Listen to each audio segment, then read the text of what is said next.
What's happening, YouTube? It's your boy Walter from Frequently Asked Furry Questions. And today's video is going to be about your first furry convention experience, things that you can expect from a furry convention. Around May of last year, but still this year, I went to Furry Weekend Atlanta, which was my first ever furry convention. Not my first convention. Like, I've been to a few little ones that we have around here, like Conapalooza and like RobCon, which are both great conventions. And if you're ever in the Tennessee area, highly recommend checking those out. But to start things off, Furry Weekend Atlanta was great. It was probably the most fun I've ever had at a convention of any kind. Everybody was so nice, and it was so cool to be in a place that was literally all furries. Plus, the hotel is like famous because they film movies in it and stuff, like the Avengers movies, and I know a few other movies as well. Atlanta is a beautiful city. I love being in Atlanta. Definitely one of my favorite bigger cities for sure. At least in the area that we were in. So I guess to start things off here, one of the things that you're going to learn really quickly going to a furry convention, especially your first one, is there's going to be a lot going on. There's going to be a lot of, con-wide events. There's going to be a lot of panels, a lot of, little activities going on throughout the days or throughout the weekend, here and there. And it's entirely valid to make a plan. Most conventions will have a schedule that you can look at that'll tell you what time certain panels are, what time certain events are, the hours of like the dealer's den and the game room and that kind of thing. And usually, especially Furry Week in Atlanta, I can't speak for the other conventions because of course I've not been. But Furry Week in Atlanta actually has an app that you can use that they release the schedule for closer to time for the convention. So if you are going to Furry Week in Atlanta this year, first, I'll hopefully see you there. But I highly recommend looking into their app. It's like their website will tell you how to find it. And I'll kind of link the Furry Week in Atlanta website down in the description box below. So make sure to check that out. But the thing is, there is the good and the bad is there is a lot going on.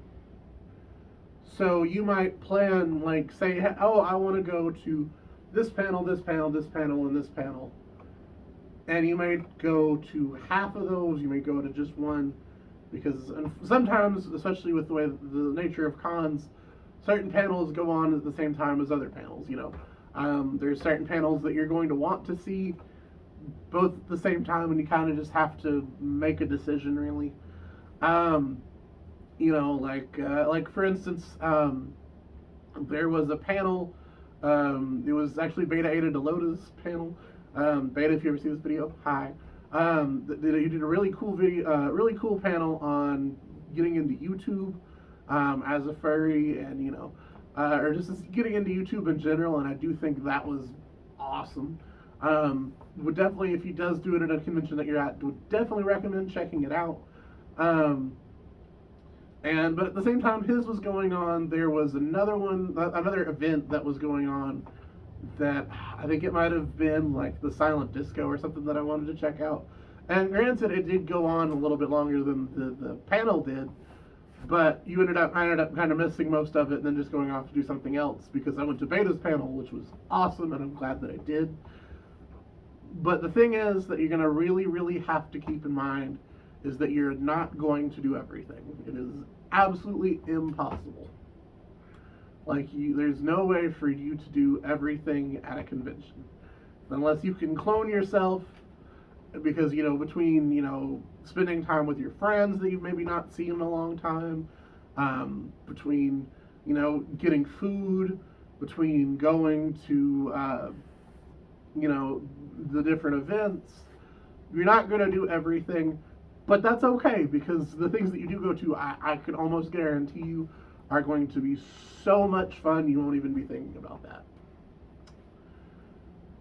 So now that we've got, that out of the way, some important information about conventions and things that furries need to keep in mind, because I know that we kind of struggled with one of these things, follow the 621 rule, and I do not mean the E621 rule, which is 6 hours of sleep, 2 meals a day, and 1 shower a day. We didn't struggle. The sleep didn't really happen too much for us, but that's still really important to get sleep when you can get sleep, because you don't want to be, exhausted like coming home from the convention, especially if you drove and get into, like an accident or something. And you also, with, eating, you obviously don't want to like starve to death. And the showering, please, for the love of dog, shower at the furry convention, because you are in a close space with people and nobody wants to smell your stank. You don't want to be a musky husky. You don't want to do that. You're going to take a shower and smell nice. Now, showering does not mean dousing yourself in like Axe or body spray. Number one, because nobody wants to smell that. Number two, people could possibly have like an allergic or an allergy to that. And three, it's still doesn't make you clean. Body spray does not make you clean. It just makes you smell like a middle school boy's locker room. So shower at the conventions. Shower.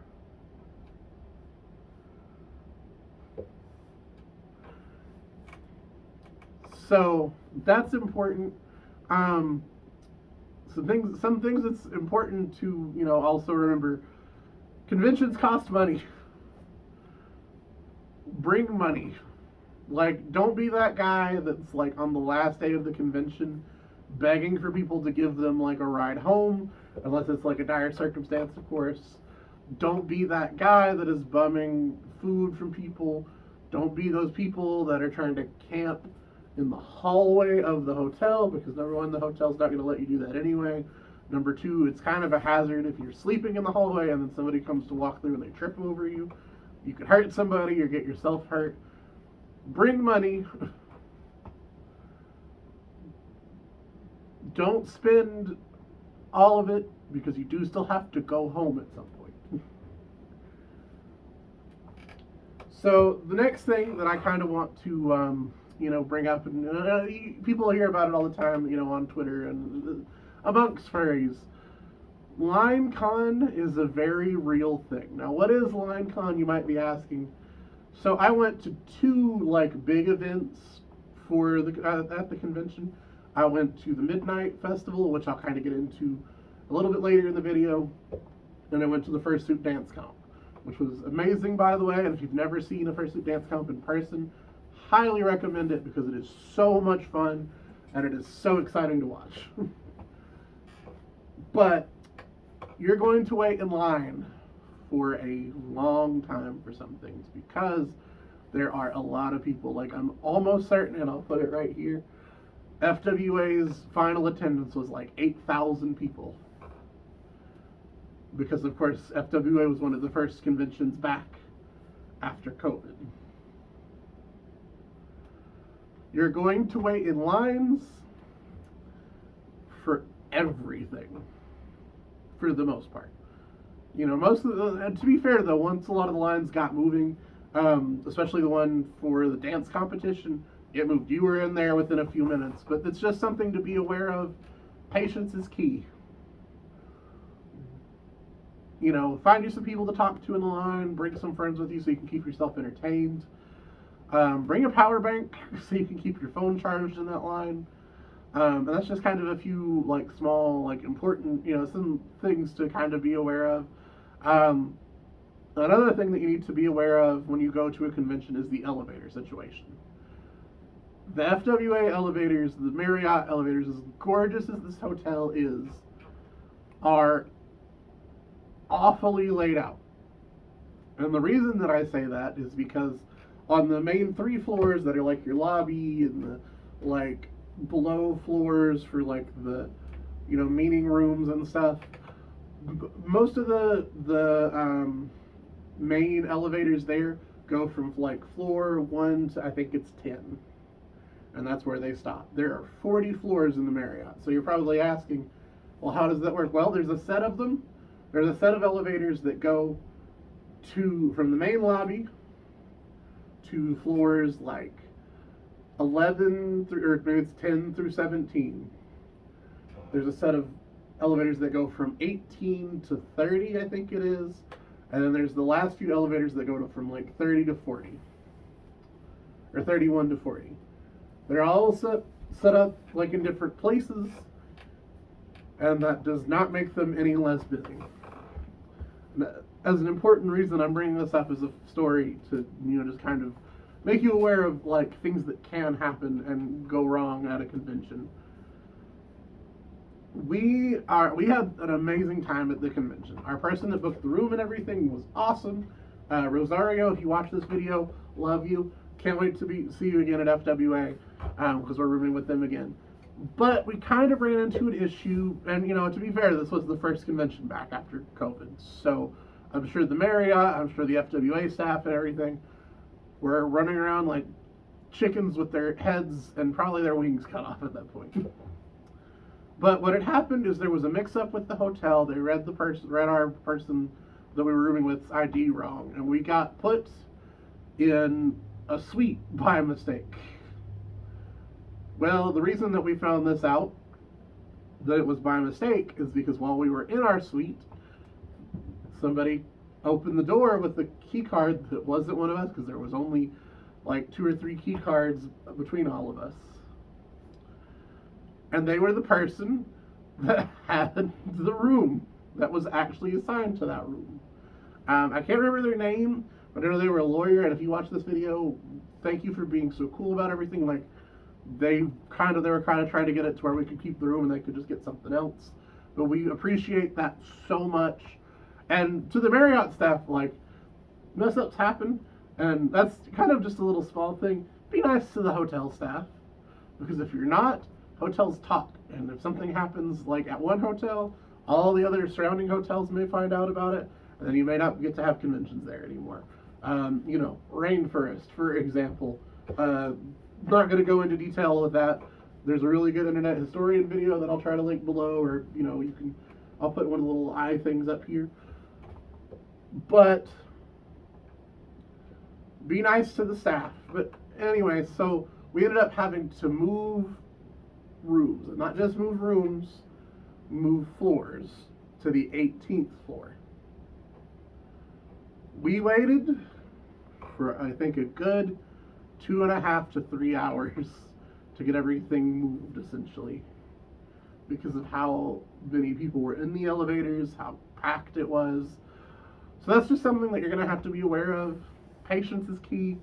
Don't push anybody, don't get rude or anything like that. Just as something to be aware of. It was still a fun time. Things like that happen. But just so you know, like, how the elevator situation can be. And the worst thing too is I was actually at my first panel when this all happened. I was at there's a really awesome furry. His name is Adontis, or Damien. He's like a 4-eyed dog of some kind, I think. Damien, if you see this, I'm so sorry. And I was at his improv panel, which if he ever does one at a convention you're going to, check that shit out. It was so much fun.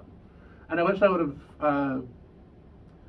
have participated in it more. But that's just something to be aware of. And kind of on that same thing about participation. The first day that you go to, if you go to your first convention, it is perfectly normal to be nervous as hell. And the thing is, if you think about it, everybody is there for the same reason that you were there. Because they're part of, but most of the time, you're going to have normies that are staying in the hotel. Be nice to those too. They're usually really, really cool. But point still stands.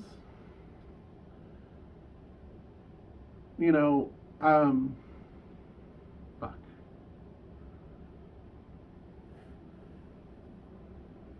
Oh. Okay. So, something that you're going to deal with at your first convention is going to be nerves. You're going to be nervous to go up and talk to people, to go ask for pictures, and all these other things. And that is perfectly normal and perfectly fine, because I dealt with that my whole first probably couple of days of the convention. I wanted to get pictures with so many people, but I was so afraid to ask. Do not be afraid to ask for pictures, because most fursuiters love that. Like, if you see me at a convention and I'm dressed up as Walter, please come take pictures with me. Absolutely, please come take pictures. Now, there's things that you can kind of look for, like if you see a fursuiter that you want to talk to and they're like walking towards the elevators, or like you kind of notice they're kind of, you know, because a lot of people will act in fursuit, and I'm not very good at it. I'm not a very good fursuit actor, but if you notice that they're kind of like not as energetic as they were, maybe try to look for them later on in the convention, because they may be tired or trying to go to the headless lounge to, you know, catch their breath, cool down a bit. Highly recommend just kind of watching people's body language and stuff, which I know is kind of hard to see in fursuit. But of course, you know, as I've said in all of my videos, fursuiting and cosplay is not consent. So if you see a fursuiter, make sure you ask before you go up and start taking pictures with them or giving them hugs and stuff. But I feel like I've covered that quite a bit in the 4 videos that are on this channel, so I won't go too much into that.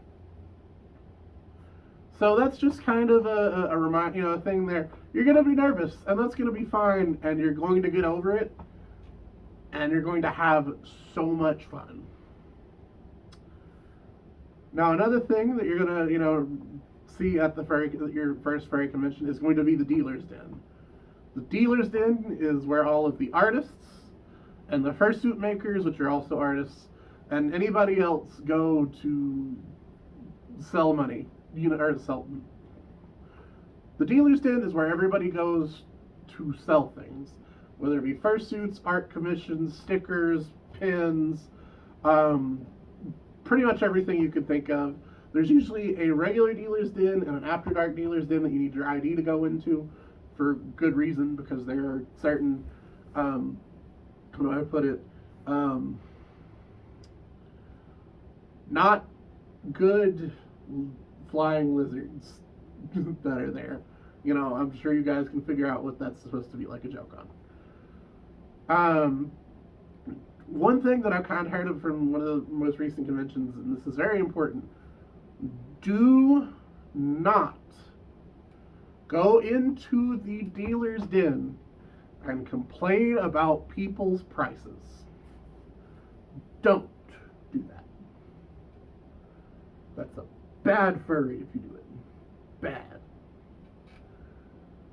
People are there because some of this stuff is their livelihood. That is how they make their money. That is how they pay their bills. Don't complain about people's prices. Don't try to, you know, talk them down on their prices. Just don't. If you don't have enough money for it, you don't have enough money for it. And that's fine. Most places will have business cards, so maybe if you couldn't get something from at the convention, you can save up some more money and get something from them later on. Very important. You know, be nice to the dealers. Don't steal shit from the dealers, because if you do, other conventions will be told about it, the fandom will be alerted to it, and we won't be happy with you, and we will make sure that people know that you are a thief. Thieves are not cool. But one of the things to know about the dealer den too is it does get a little bit packed, and there's going to be lots of people in there. If you have the money for something that you want, you may want to go ahead and make sure you can afford it. Don't overspend. Don't make it so you can't make it home. But go ahead. You might want to go ahead and buy it. And the reason being is because some dealers only make so much of a certain thing, and it would suck to make it to the end of the convention and then go get that thing and it'd be gone.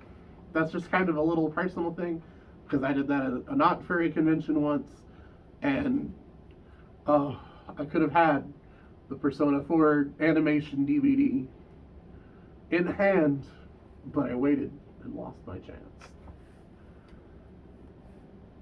Anyway, so that's just kind of a thing to keep in mind, you know, with the dealers' dens and stuff. Next order of business, fursuiters. Believe it or not, there are fursuiters at furry conventions. Wow.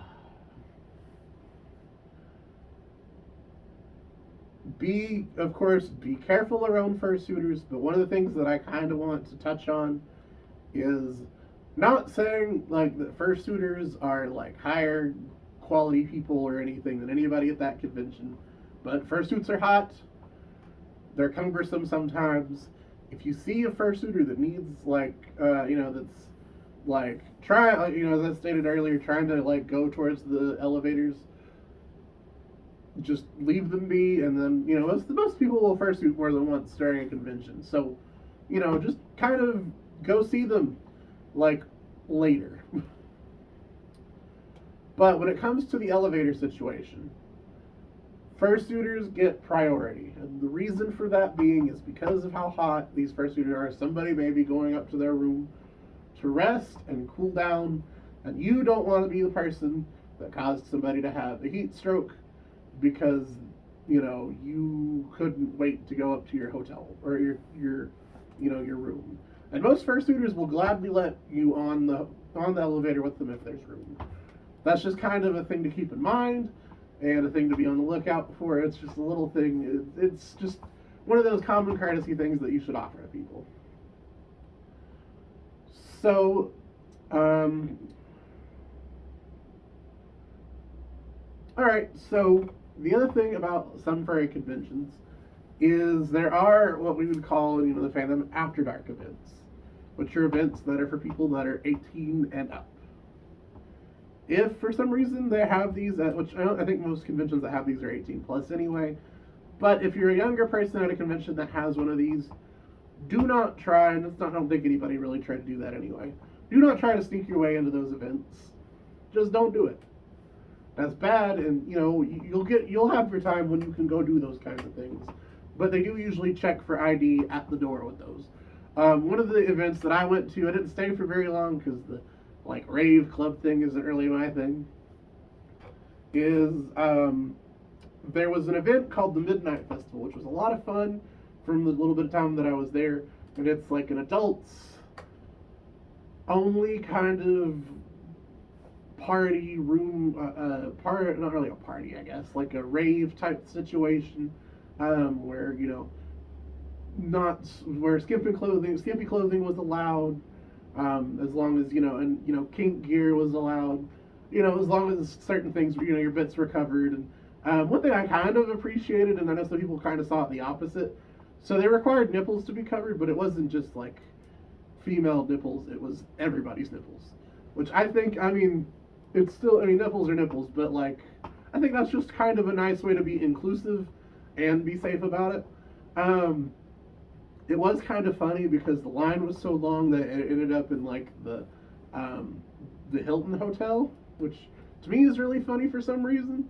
And I think it's because it's you got a bunch of much more well-off people seeing a bunch of half-naked people in their hotel lobby. But anyway, I digress. So that was just something that was kind of fun. And if you're an adult going there and you're into that kind of stuff, into that scene in the furry fandom, go check it out. Have some fun.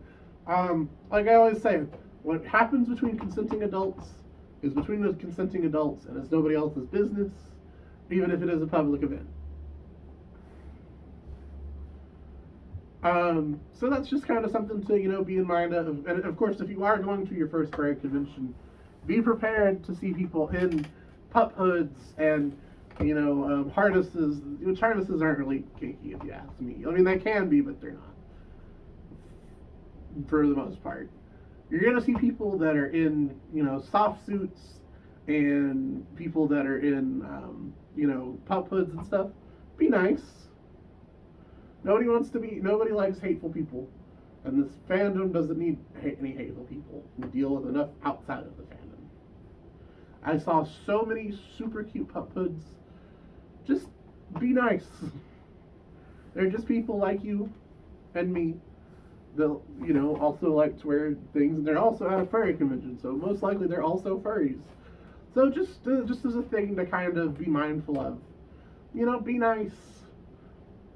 Don't be rude. Don't shame people for that. Furry conventions are a safe space for furries to act as furries within reason. And that was just kind of a thing I wanted to, end the video with is go to your first furry convention, have fun, be safe,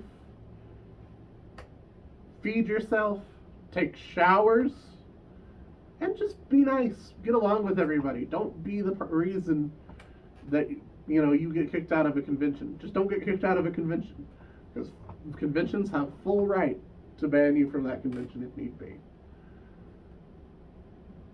This has been Jonathan, this has been Walter. Thank you for watching Frequently Asked Furry Questions. If you are going to FWA 2023, I will be there. My partner, Maple Sheep, will be there. So if you do see us there, if you see me on TikTok, you know what my face looks like. Come say hello. Like, we want to meet people. I'm always open for hugs, as long as you ask permission first. So we'll be more than happy to see you guys there. Thank you so much for watching, and have a lovely rest of your day.